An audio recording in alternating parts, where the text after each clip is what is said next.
नमस्कार सगळ्यांना. मी डॉक्टर अक्षय गांगर्डे. कुणाल भाऊंनी सांगितलं, दादांनी सांगितलं, सगळ्यांनी सांगितलं, भाऊनी तुम्ही सांगितलं. सर माझं म्हणणं एवढंच आहे की आपण राहतो फुले शाहू आंबेडकरांच्या महाराष्ट्रात.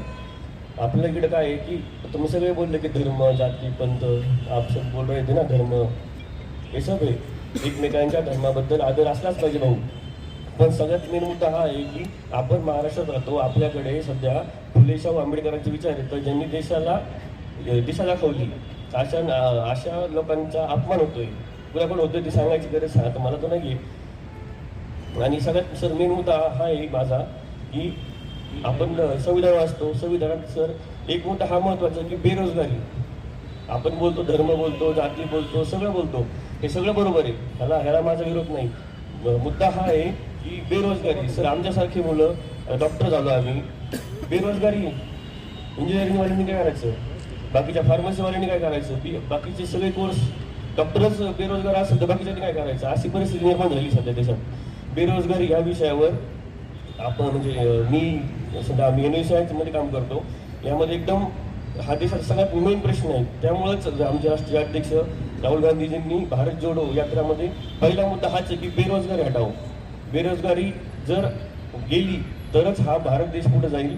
माजी राष्ट्रपती अब्दुल कलामांनी सांगितलं 2010-12च्या दरम्यान की 2020 साली भारत हा महासत्ता होईल. आता 2022 आले, महासत्ता जाऊ द्या. देशात चालले धर्म, जाती, पंथ, मारामाऱ्या, ह्याच्याबद्दल आग पासवा, त्याच्याबद्दल आग पासवा, हे चाललंय. आपण कुठे येतं, उद्योगधंदे बाहेर हे चाललंय. म्हणजे देशाला दिशा दाखवणारा महाराष्ट्र राज्य असतो. आता देशाला म्हणजे देश चालायचा सर 50% आर्थिक परिस्थिती ही देशाची महाराष्ट्र चालवतो. तर आता देशाला भिकारी करायचं काम चालू आहे आपल्या राज्याला, आपल्या देशाकडून. हे का, हे तुम्ही राजकारण करताय सरळ सरळ. फक्त माझा मुद्दा एवढाच आहे की आंबेडकरांनी 1947 साली संविधान लिहिलं आपलं, 49 साली त्यांनी हे केलं, देश स्वतंत्र झालं, आपलं सगळं झालं, व्यवस्थित झालं. पण त्यानंतर एवढ्या 70-80 वर्षानंतर सुद्धा आपल्याला अजून बाबासाहेबांनी त्या काळी एवढे शिकले, एवढे मोठे झाले, त्यांनी पदवी मिळवली. त्यांचं म्हणणं काय होतं की माझी येणारी भावी पिढी ही पूर्णतः शिकली पाहिजे, देश पुढे गेला पाहिजे, देश आज विरजन मार्गाने चालला आहे. माझं एवढंच म्हणणं आहे की सर सगळ्यांनी, तुम्ही सगळ्यांनी काय कसं पाहू, तुम्ही पण बेरोजगारी या विषयावर एक हे सेशन घ्या, त्यावर आपण बोलू. धन्यवाद.